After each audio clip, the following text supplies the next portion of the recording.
Let me say what an absolute pleasure it is for me to be at this quite remarkable conference. It's tremendously exciting. I've spent my entire professional life in education.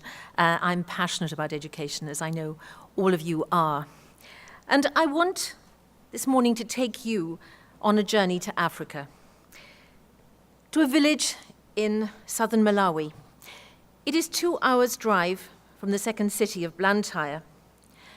And as we travel away from the city, so the roads become potholes and the electricity pylons disappear. Roadside businesses are housed in flimsy shacks and thatched mud huts dot the landscape. 2 hours into our journey, we turn onto a side road, and the tarmac ends after 50 yards. Earlier this year, the road was impassable, and villages were marooned in a sea of mud and water, their roofs damaged by severe storms. Here we have an image of that area, and to the stranger's eye, the countryside looks green and lush against the grandeur of the mountain range.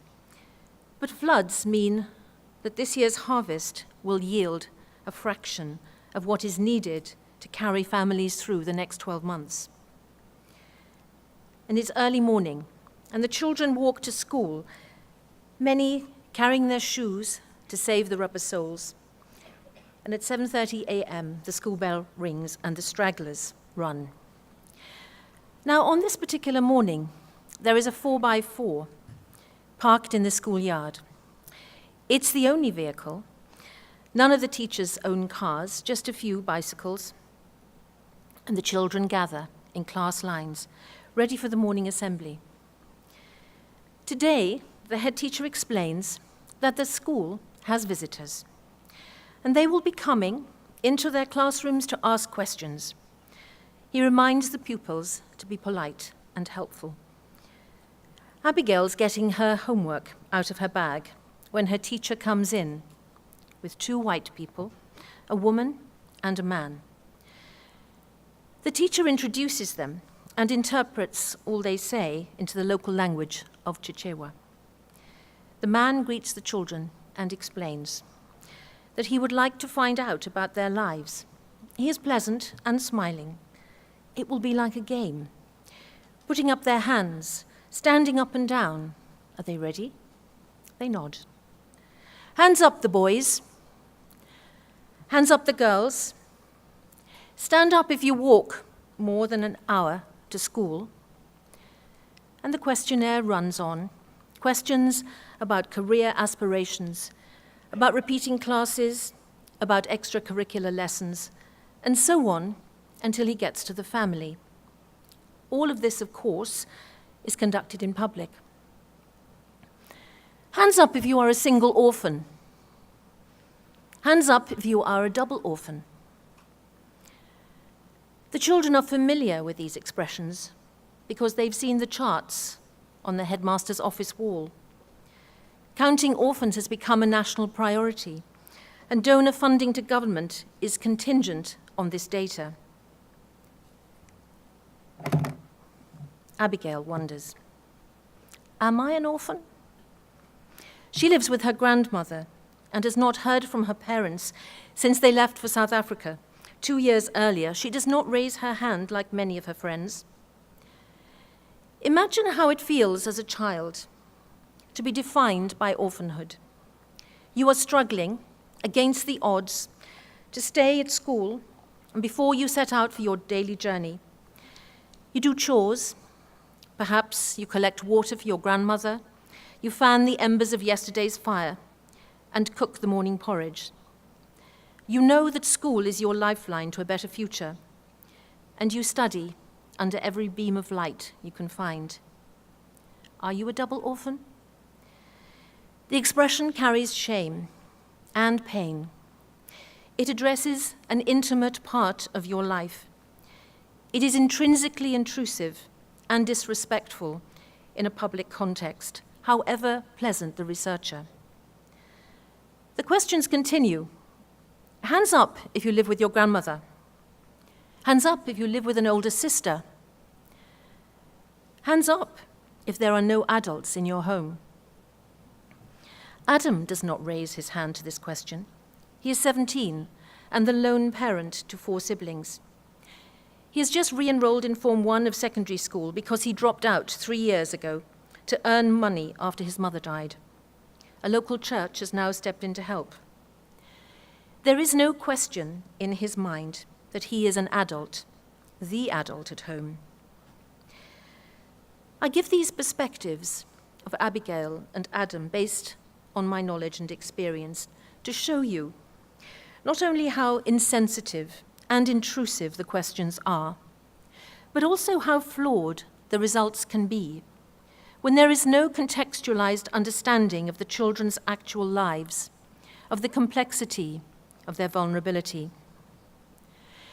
In the case of adults, questions often address intimate issues with entitled prurience. Have you ever been asked by a total stranger, a researcher, how many sexual partners you've had in the last 6 months? Have you ever been asked by a stranger, a researcher, if your sexual encounters are unprotected? This is a common experience in Africa, in villages. Across countless communities of sub-Saharan Africa, people politely answer the questions. Then, silence. They do not know what happens to the information or with whom it is shared. The experience may be uncomfortable, but the individual lacks the confidence to complain. A child may reluctantly recognize their orphanhood yet again, but is polite and compliant. He or she has barely owned anything, and certainly does not consider the right to own personal information to decide whom to tell. The idea that he or she might simply not answer the question is a concept beyond their imagination. How can we address the power imbalance inherent in so much research practice in international development? The imbalance operates at so many different levels. The educated ask the uneducated. The literate ask the illiterate. The privileged ask the underprivileged. The adult asks the child. The rich ask the poor. Race, class, gender, and age infuse the dynamic. Multiple indicators of power versus multiple indicators of its absence. It is them and us. How do we begin to consider the ethics of questionnaires, of surveys, of research, when one side has the content, control, and the prerogative regarding the collection, analysis, and sharing of information or data? Let's consider this imbalance more deeply. Let's consider how it feels to be poor. Food, shelter, water, hospital, access to education, legal protection, all of these are continuously threatened and compromised. There is no latitude. Life is one long risk mitigation strategy because there are a myriad things that could tip you and your family beyond poverty into destitution. You are constantly reminded of the things you cannot do for yourself, for your family. You know that your daughter is sick, but you wait to see if she gets better, thus saving the cost of her treatment. What if she worsens? Hospital admission will then cost more. Life and death decisions arise from the want of a little money. Decision-making around resources is constant and complex. Daily life is chronically stressful, and people's physical and psychological vulnerability is high. And this fragility, this endless anxiety, this sense of failure can be exacerbated by the very systems, organizations, and authorities set up to help. On the wall of a social welfare office in Zimbabwe was a sign: "Those who don't ask won't be disappointed." On the walls of a rural head teacher's office there was another: "Somewhere in the world, a committee is deciding your future, and you are not invited." We have research practice that is intended to contribute to social progress, but the manner of its implementation actually undermines it. Before I go on to describe how I think we can make things work in a way that is both empowering for poor people and provides a high quality of data, let me take you on a diversion back to 1990 and to Zimbabwe, where Camfed began. And let me illustrate the colossal waste of time and money in addressing girls' exclusion from education at that time. I was studying why there was such a heavy imbalance in the enrollment rate between boys and girls in rural secondary schools. All that I had read before I arrived in the village of Mola told me that girls were excluded from education because of family resistance. There were 7 boys for every girl at school. And everyone I spoke to in Mola told me that girls were not at school because of poverty. Parents, teachers, the local traditional leader, and young people gave me the same message, that poverty forced the choice between boys and girls as to who to send to school. Boys were favored because they were more likely to have paid work in the future and could bring security back to the family. I was witness to the poverty of Mola, to the distended bellies of malnourished children and the thin frames of women. For the first time, I understood the roots of the expression belt tightening as a strategy men and women used to dispel hunger pains. The family was the social safety net. It still is. And in subsistence farming economies, adults who can no longer grow what they eat become utterly dependent on the next generation.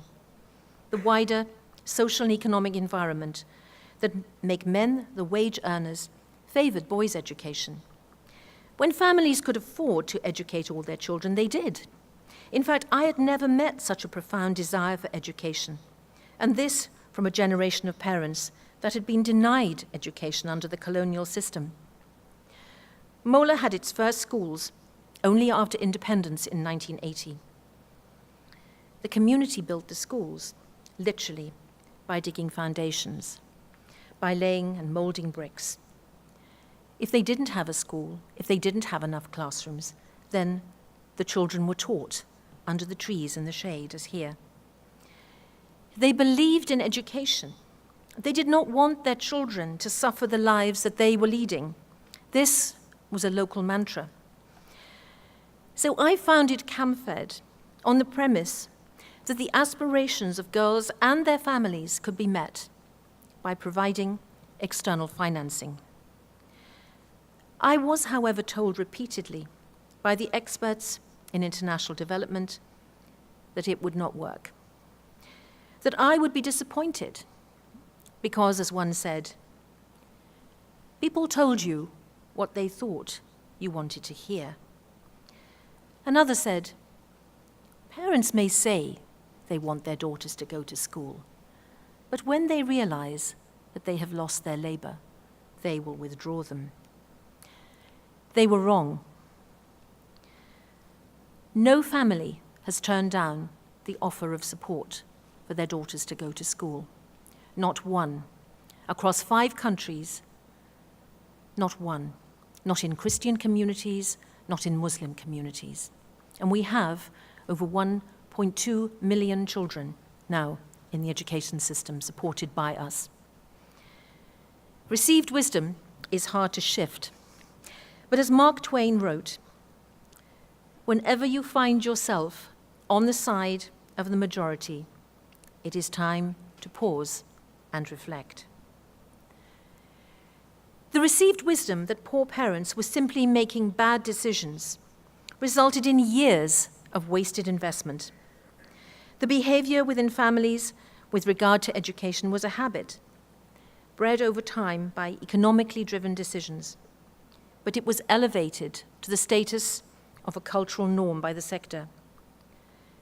International development money was spent on persuasion, on posters, for example, exhorting families to send their daughters to school. They were spent on television adverts and jingles. The only people who saw them were those with electricity and TVs, those who were already sending their daughters to school because they had the means. And the somewhat universally applied current idea that failure is necessary for progress should be carefully considered in international development. Because failure means blighted lives. It means girls who did not go to school because of wasted investment based on flawed data and received wisdom. And it means that their children now have become yet another generation born into poverty. We need data. We need good data. It is fundamental to poverty eradication. How then can data be gathered in a way that is ethically defensible? How do we multiply the power of data for poverty eradication? And I'll draw on Camfed's experience. Well, the creation of data should not be the starting point. The starting point is already in the community as knowledge capital. And as in all Camfed's operations, community involvement is the driver behind monitoring and evaluation of programs for quality, integrity, and sustainability. Data collection is conducted by Camfed's large network of volunteer activists, community members who own the problem of girls' exclusion and own the solutions. Those activists speak the local languages, they perceive the nuances in children's and young people's responsives, and they honor personal boundaries. And in all their initiatives, they build relationships with their communities. We train enumerators in both the technical process and on the social process. They gather data on mobile phones, and it is uploaded in real time via GSMA in 90% of the rural locations where we work. Data on childhood development initiatives, on safety net funds supporting primary and secondary school-age children, and the secondary school bursaries. They understand that the data gathering exercise is accountable, first and foremost to the child as our client, so every interaction is infused with respect, with trust. This interactive and client-partner method of data gathering provides an extremely detailed and rich picture that is more authentic and more revealing of a complexity than more typical extractive methods. We are, of course, by no means unique in the way we work. Look, for example, at the work of Amitabha Sidangi at International Development Enterprises in India, and you will witness communities once mired in poverty, living in prosperous harmony with one another and with their environment. Amitabha and his organization reflect back to individuals, to families, and to the community as a whole, their own capabilities, and the data that shows how behaviors and investments are impacting progress. Technology is enabling Camfed's data collection across 5 countries in Africa, from, for example, 5,085 partner schools, all in rural areas. We aggregate data, we share and discuss it with ministries of education at national and district levels, as well as with participating schools. Now, this is another image from the village of Mola, where my research first began, and the community really where Camfed was born. And you will see here from this image the levels of poverty in this community. It's an area where the Tonga people were shifted when the Kariba Dam was built in 1956. They were forcibly resettled onto land which really was not didn't have sufficient nutrients to support families. And you can see the dryness and the quality, the poor quality of the soil.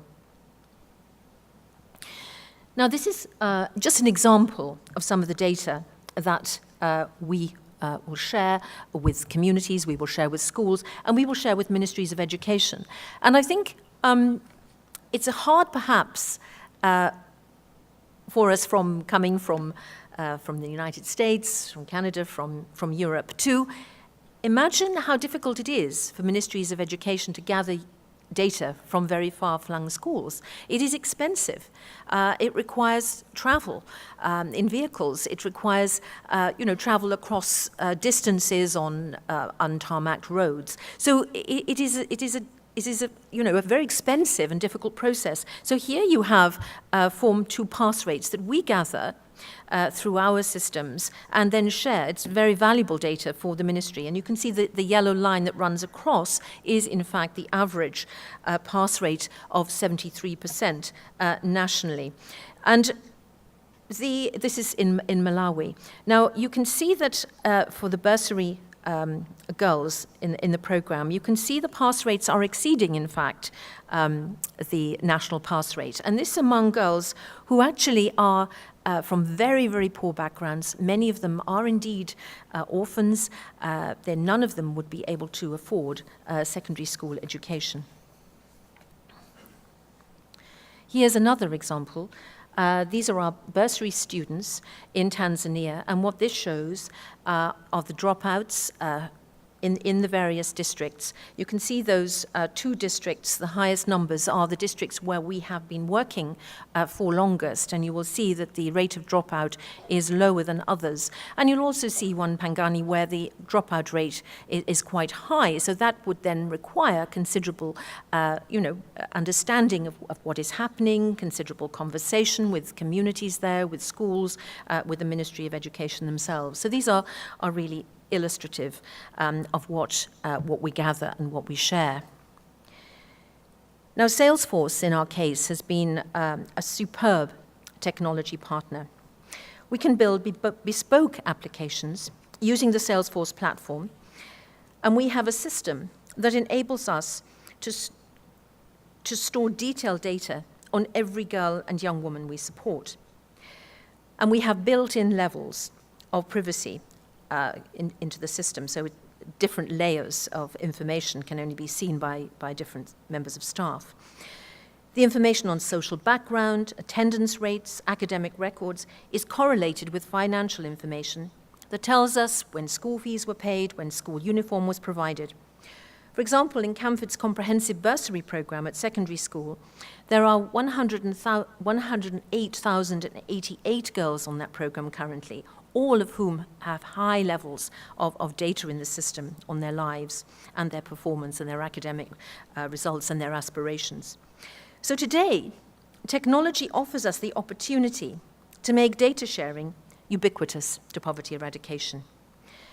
When a rural community can see the impact of its efforts to reduce child malnutrition, to improve school enrollment and attendance, and raise academic performance, the energy is palpable, and it sustains their investment. It validates local knowledge capital, and it builds agency. An example from Ghana, on the northeast of Ghana, on the border with Togo. This was a failing school, Chereponi High School, and it faced closure by the Ghana Ministry of Education if standards did not improve. Yet it was the only high school for miles around, and its loss would mean the loss of local secondary school education. Yet, as we know, failure tends to beget more failure, and the school's poor performance and reputation meant that it could not attract and retain qualified teachers. Students sitting maths and science examinations achieved a failure rate of 100%. Camfed entered a partnership with the school. The local member of parliament, the near equivalent of a congressman, and a former teacher gave up his seat to try and save the school, and his leadership was the primary catalyst for a reversal of the school's performance in 4 years. Camfed made strategic investments, particularly in girls' education, and in full consultation with the school, local authorities, and parents. Meetings to discuss actions were attended by hundreds, and all those meetings generated new resources in labor and in building materials for school improvement, and in commitments to changing household practice, for example, to give children more time to study at home and to share domestic chores between boys and girls. So the value of every investment Camfed made was multiplied by the community's own efforts. And those efforts were further galvanized by the sharing of data. Secondary school graduates from the community were trained as enumerators. Data was consolidated and analyzed quickly and shared with the school principal, with teaching staff, and the local management education committee. The numbers were improving. Community meetings were called to share that information. The majority of those present were neither literate nor numerate. But I challenge you to find a community more excited about data. Everyone can understand that when school attendance is being discussed and a line goes up, then that represents progress. Now, this is not an example of the information, the process of information sharing with the community. It's drawn in the community, drawn and described as it's being drawn. But this gives you an indication of the transformation that took place in the school. The school didn't have the data for the earlier enrollment numbers, which is why you see a gap there. But you can see the transformation in the school over a relatively short period of time. Now, if one adult member cannot understand that the information being provided, then that data is being poorly presented. So grandmothers who'd never held a pencil, they'd never been to school themselves, they'd never even signed their own names, cheered loudly and went away happy that the encouragement in the homes that they led was paying them back in improved school results and in pride. Knowledge capital unites us when the knowledge that lives within a community is honored, and when the community can see that knowledge comes from outside is valuable to them. We don't need to think in relative values. We don't need to think about hierarchies or dichotomies. We need to think about partnership and the capital that enables it, and that enables it as a dynamic reality, not a static, pale shadow of what it can be. Let me conclude. Data has even more power, I think, that we recognize for poverty eradication, provided it is shared back with communities. Let's transform what is generally an extractive exercise into an interactive one. Let's restore to people their fundamental right to own, understand, and control their data and information. Such a matter of moral right is universal and never contingent on economic status. The result is a synergy of relationships between clients and information, one of access, responsibility, and exploration. In practice, this process of data reflection goes beyond the goals of measurement to establish three core elements that reinforce each other: respect, reciprocity, and democracy. If we truly want to eradicate poverty, we have to ensure that people who are currently poor become principal agents of their own destiny. Building a new community of practitioners along these lines may disrupt norms and conventions for some, perhaps many development organizations, but it will be disruptive in a positive way. We need to build a community of practitioners and researchers that have a quality of imagination born of emotional intelligence.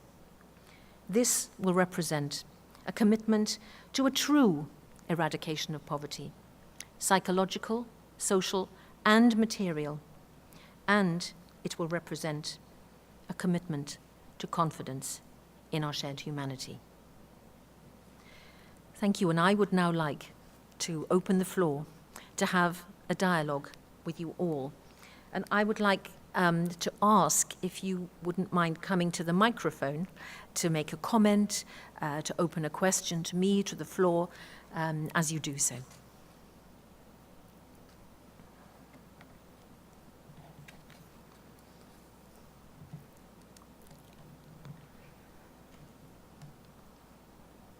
Or if you prefer, you can put up your hand.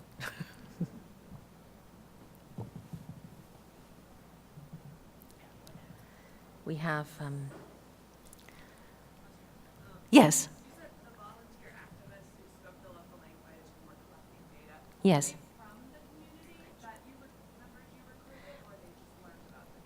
No, they are from the community. They're from within the community. Yes. And as we invest in education, there are more and more educated young people.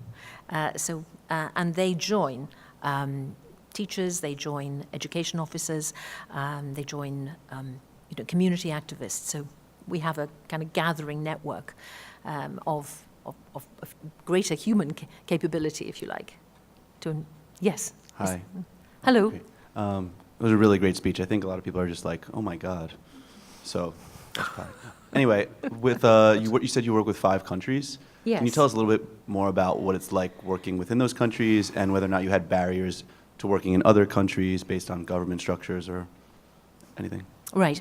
So the countries we work in, Zimbabwe, Zambia, Ghana, Tanzania and Malawi, and we are about to start work in South Africa and in the not-too-distant future in Mozambique. Now, it started in Zimbabwe because that's where my research was. Now, even when it was working successfully in Zimbabwe, we went to Ghana because I had colleagues in Cambridge who said it'll work in Ghana, in the Muslim North. There were those who said it won't work in Muslim communities, and I had Muslim colleagues in Cambridge who said it will. And indeed, it did. It has. And then the Ministry of Education in Zambia invited us. They actually attended a seminar we held in Ghana, and they invited us, and we went in. And then we were looking at statistics. At the millennium, at the start of the millennium, Tanzania had the lowest access to education at boys and girls in the world at just, it was 9%. They had more or less universal primary school education. So we decided that while there was now going to be a major investment in education in Tanzania, we wanted rural girls to get in, so we went there.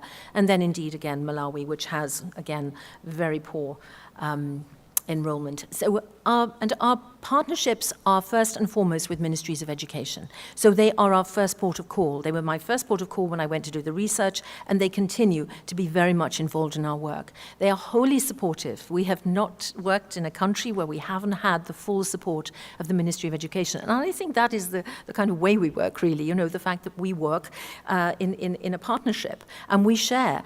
And we also have a policy where we only employ nationals. We don't have any expat staff in Africa, and that is very much appreciated, I think, by ministries of education too. So those are a number of things related to your question. Okay, thank you. Yes.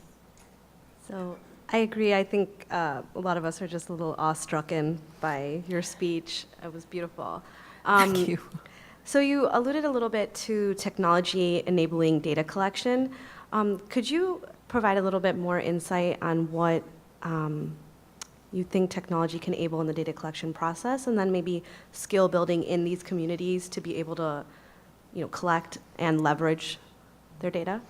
Yes, and I think and I do not speak, as a primarily a technology person, but I think what I am interested in, as well as the way the technology can enable it, is the social process around technology. So when you have a community that has no access to technology, it doesn't have electricity, then a major psychological change takes place. And people say, oh, I didn't think I was going to be allowed to hold a camera. I didn't think I was going to be allowed to sit at a keyboard. I didn't think that I was going to be allowed to learn how to collect data on a mobile phone. So there are psychological hurdles that are embedded in those who have been excluded from opportunities. So it really is about building that sense of entitlement. I think entitlement can have negative connotations in the US, actually. It's one of those words where, Britain and US, I think. But what I mean is, a sense of, we too can have access to this. That is fundamentally important. And then you have a kind of energy brought to the process itself in the use of technology as people become familiar. Of course, they, as has happened, children teach their parents around technology. So it becomes a highly innovative and creative endeavor. And we're using smartphones, we're using low-cost smartphones, and of course, then removing paper so that we don't have the the problems in transferring information from data into systems and the many, many mistakes that tend to take place there. So we have higher quality data. That data is checked. We don't just upload it into the system and then say, okay, thank you, that's great. We check, we have high levels of diligence around checking data. So, and in fact, we think about data in the same way we think about data on, which is not financial data, in the same way we think about financial data. We think about its quality. We think about embedding its quality as a culture into the organization, and that means everybody is responsible for the quality of the information and data being provided. And so, as technology companies advance, they are wanting to grow their markets. And because we have such an incredible network into rural areas which are very poorly served, it means that they can innovate with us. And that's certainly what Salesforce has done in terms of understanding, how a rural community starts to engage with technology, how apps can be built that will enable the growth of the use of technology. So it's very much an evolving dynamic. Yes. I have a coworker who works in a nonprofit that gives grants and builds schools and things in Southeast Asia and India. And one of the realities in that part of the world is corruption. So if you're trying to build a school in a rural part of India, a lot of times you have to bribe the correct government official to sort of get the correct permits to be able to put up that building. Do you encounter that sort of thing in sub-Saharan Africa with your work and having to sort of tear down barriers put up by corruption? I can say that we have never, ever bribed anyone to do anything. I think corruption is a global phenomenon, and it operates in different ways. And what one has to think about is the way you build systems to really to guard your resources, and to build around that a culture which says these resources actually belong to the child. These resources do not belong to Camfed. They do not belong to the school system. They belong to the child. Steal these resources and you steal from a child. So we have a client-centered governance system where everything comes back to that point. So all the safeguards are about the protection of the child and child's emotional protection. I mean, I think the way we gather information is about their emotional protection, the social protection, the physical protection, and the protection of resources that are raised in the child's name. And so often, I think, organizations are most responsive to the donors. If one can build a partnership with the donor for the protection of the child, then you have something very, very strong. The other thing is transparency. This is a kind of common sense. The more transparent we are, the more people know and have information about what is happening, about the transfer of resources, then the more safe that system is going to be. So, for example, when we send, and this is where we use technology, when we send money to a school, and we have, as I said, 5,085 partner schools. There's a considerable, huge number of transactions. Then a text message is sent to the school itself, to the head of the education department, and to the head of our committee. In every community, we have a committee, a development committee. So that means 3 institutions in that community have information. And there is a responsibility on the part of those institutions to share the information more widely. So for example, in the schools, we have, we show what a girl is entitled to. And we encourage people to say, if you do not, have your pair of shoes, or you do not have shoes in the right size, please come and tell us. Please come to the school, because we are here to provide for you. So I think, it's about building a culture and not assuming that the only way something is going to work is if you bribe someone, because if someone wants a bribe, then our reaction would be to say, I'm sorry, then we really can't work with you. There are always, people who are there and ready. And now our volunteer activists are not paid. People say to us, you can't get people to turn up for meetings. Well, come to Africa with me. And I'll show you, the numbers of people, the teachers who are, walking considerable distances to come to meetings. Nobody is paid to come to a Camfed meeting. They're coming because they're committed to the issue. And that means that if people are not, going to be drawn in because they think there's an advantage for them personally, then you're actually going to attract people who care. Some of these things really are kind of about social and emotional intelligence. So does that, thank you. Yes, these are important questions. Yeah, hi. Hi. I really enjoyed the talk. I think the quote that struck me most was when you said you was hanging in a schoolhouse about a committee in another country making decisions on behalf of a lot of children that children have no impact on. And then you, as an example, explained how one of those decisions that was ineffective was the one for a campaign to get girl orphans into schools rather than identifying the systematic problem. So I guess I have a two-part question. One, what do you think leads to those ineffective and misinformed decisions? Do you think it's bad research, or is it more of a cultural and societal bias on behalf of these committees? And then second, this is a big question, how do you go about challenging those entrenched structures in the international development world that think committees off in the West with top-down policies is the way to go, because it sounds like from your example that it's not as effective.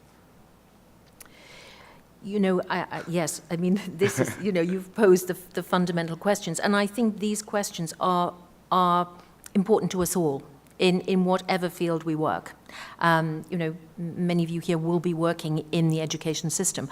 I began my career in London at the Elephant and Castle in a very, very disadvantaged area. And I was fortunate enough to work with a very inspiring head teacher. And she always said, close the gap between parents and yourselves. Most of the parents of the school have had bad experiences in education themselves. They've felt like failures. As soon as they come into this school to discuss their children's progress, they already feel like failures. And, so there should be no negativity in that conversation. And so, it's. I think that the questions, this question is a universal one. And I think it does relate to that sense of hierarchy, the sense that if you are educated, then you know. Then if you are educated, you put a higher value on the kind of knowledge and information that you have gathered from an institution.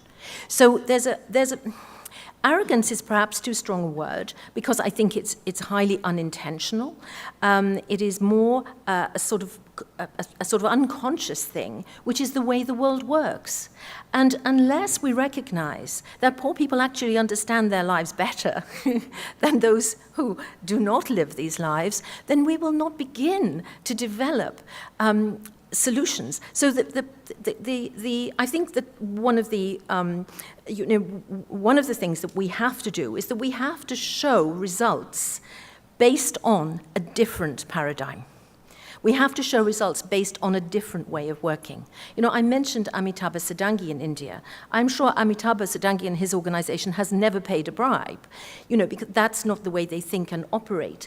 But there, on another continent, you have a respect. And when you go to the community where they are working, you can feel it. It is something, intangible, and yet you can feel it. And I think we bring we have these kind of hierarchies around knowledge. We bring, we think of technical information or systems of spreadsheets or whatever they are, as the defining model. And we devalue social and emotional intelligence, which I think has got to be embedded into practice, whether it's in education, in social welfare, in prison systems, in international development.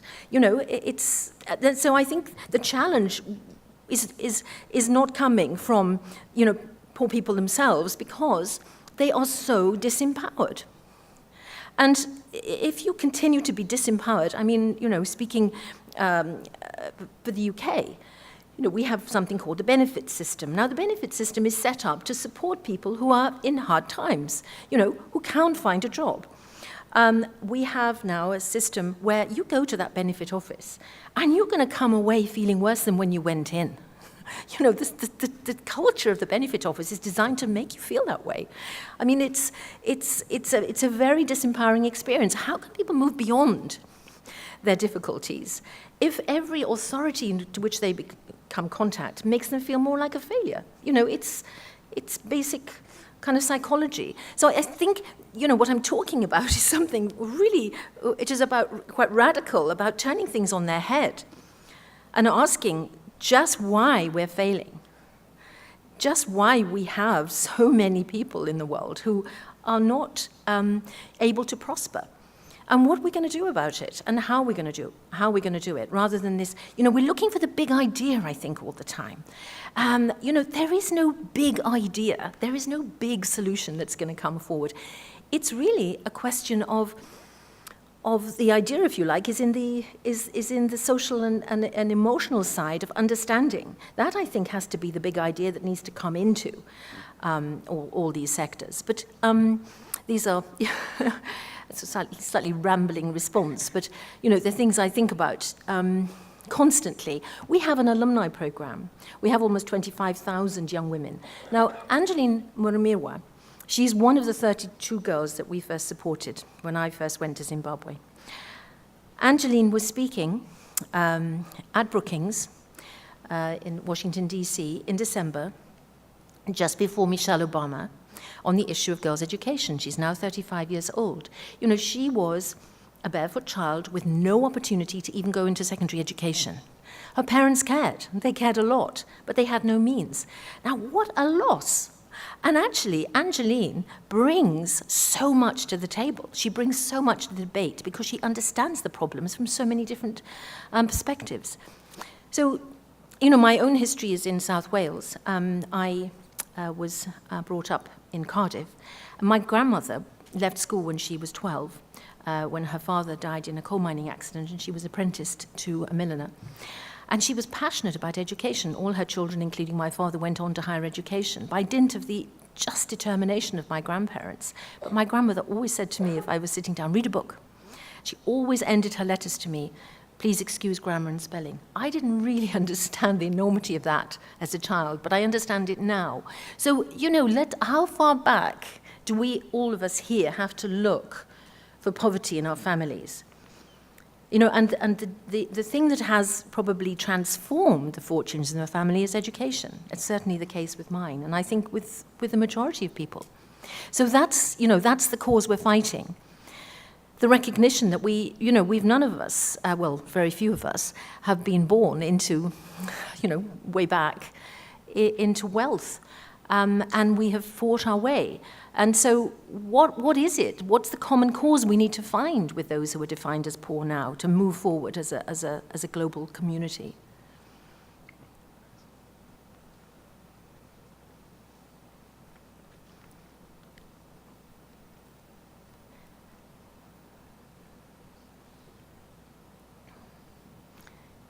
Great. Thank you. Sure, thank you. Yes. Sorry, it's a bit of a runway for me to get up here. You had spoken about needing to show results using a different paradigm or framework. Mm-hmm. What are the results that you're finding that are really effective in changing that message? In changing, sorry, I didn't quite understand the question. In changing? What you had said earlier was Yes. needing to find a different way to demonstrate how data is demonstrating results with Yes. with students, Yes. particularly with these girls, and eradicating poverty. What results are you finding that are really effective in showing that? Well, I think it's all the results. I gave just 2 examples of enrollment rates, of academic standards. It's not the results themselves. It's the process by which A, one gathers them, and B, that shares them. That's what I think I'm arguing for. That we gather results on a huge number of indicators, and those indicators change over time. So, for example, our work has expanded into child nutrition at preschools.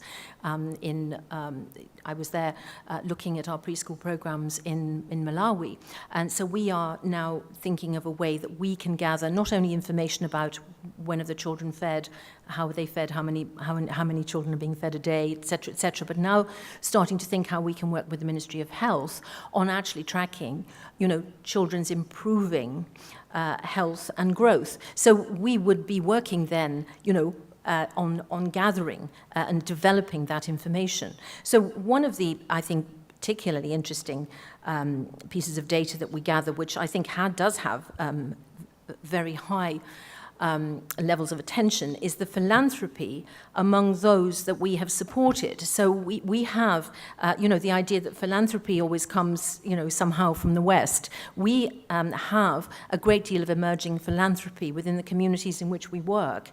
So the CAMA members, that's the alumni, they support between 2 and 3 children themselves outside of their own families. Now, we measure that. We are tracking that. We're gathering that data. But it's, the numbers of indicators expand over time continuously and change. But it's the actual manner in which it's gathered to gather a much higher quality of data than I think is the case. I mean, I use those 2 examples of those children, Adam and Abigail, to show that, those numbers aggregated, there are so many mistakes. There are so many mistakes in them. So the process by which we gather them and the value of the data to communities themselves who are working with you to change their own communities. So those are the, I think, innovations that I'm arguing for. Thank you. Thank you.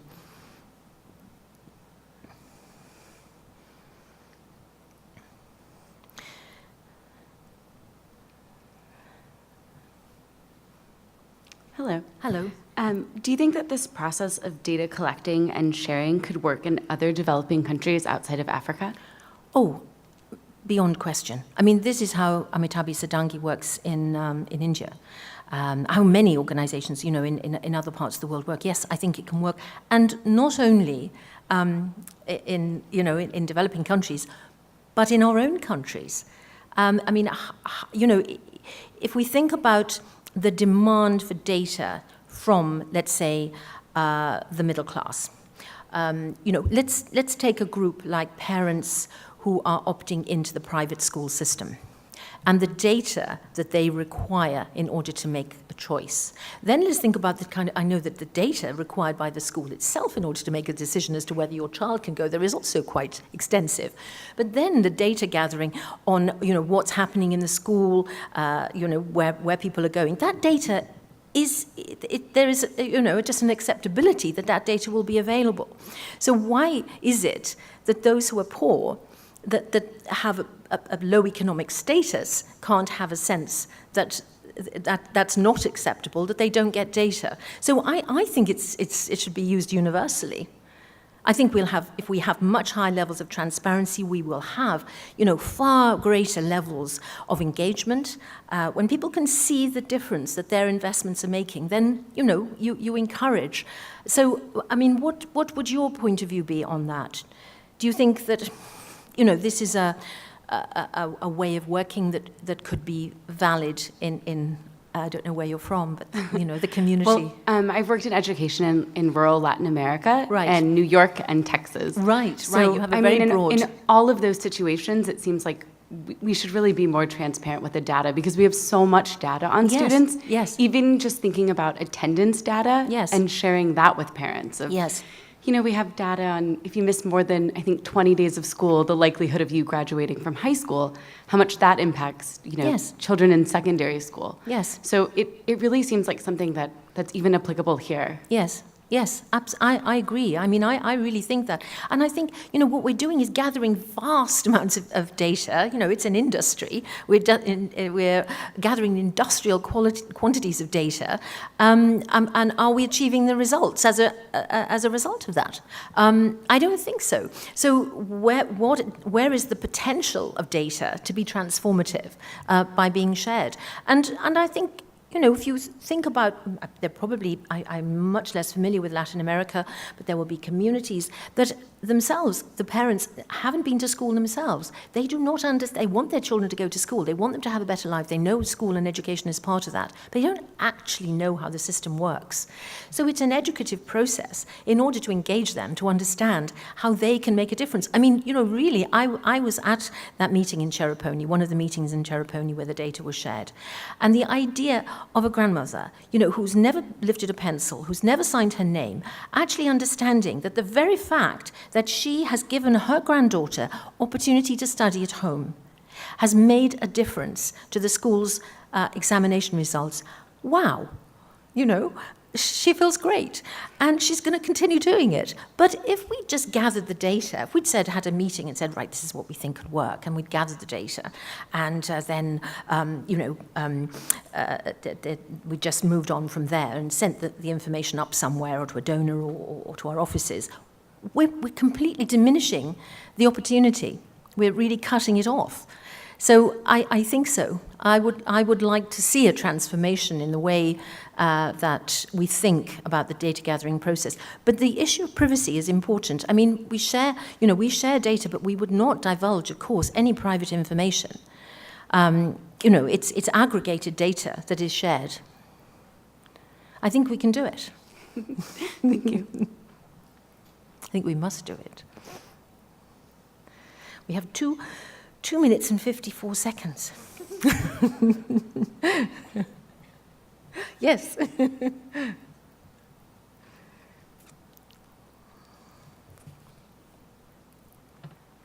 Again, congratulations on the speech. It was amazing. Thank you. You've talked about gathering data, ensuring the data quality, and analyzing the data. I'd like to hear a little bit more on the interpretation of the analysis, because there are cultural influences from Western societies versus others that might get different types of insights and recommendations on where to go in terms of implementing education policies. Yes, indeed. So I think it depends on partnership. And so, who's at the table? The gentleman that said, that issue around there's a committee discussing your life and you're not invited. That happens not only, in case of a rural school, that happens at a national level. So donor funds will require certain changes. Now, the ministries of education themselves will say that actually they have an investment that wasn't the investment that they would have chosen, but it's the investment that they've got, and better that than. But where's the dialogue, and where's the quality of the dialogue? So I think it's about making sure. I know there's a delegation here from Mozambique, which is fantastic. Where is the dialogue happening, and how, and what's the level of representation? I think when we get the levels of representation right, then we will have much better, much more culturally nuanced solutions. We have quite bizarre conversations sometimes. There was one where we were being asked to gather data. I can't remember the exact details, but basically it was from an organization that had not visited our work and had not indeed visited Africa. And the kind of perception and assumption that, you can ring a school and get the information, but actually you have to, drive 300 miles to get the information. And so the cost associated with that, but, the assumption that, well, you're actually almost making a demand, a cost demand that is not legitimate, and it is entirely legitimate. There are practical things as well. So the more you have a kind of collaboration, the more you have a partnership where all the stakeholders come together, then the more you will have solutions that are really going to work, rather than a solution that somebody dreams up in London or Paris or New York or Washington and says, "Whoa, this sounds like a great idea. Let's try it." That's what was decided about girls' education. Let's try television jingles. I mean, it really does have a level of absurdity looking back. But we're not going to have that constant sort of trial and error. We're much more likely to have programs that do work if we have the right stakeholders at the table and a broad stakeholder group. It's not to be mediated. So much is mediated through money, financial capital, knowledge capital, social capital, institutional capital, and trust capital. You talk about corruption, trust capital is fundamental. And so all the forms of capital need to be brought to the table so that it's not a kind of total mediation through who controls the purse strings, but you gather different forms of capital to create the solution. I think we have run out of time.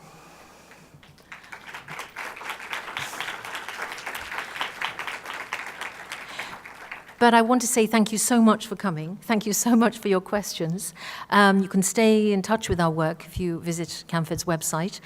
We'd love to continue to dialogue with you, but I just want to say to all of you in all your spheres of work, the very best wishes. I hope you make the greatest possible changes in your lives. Thank you.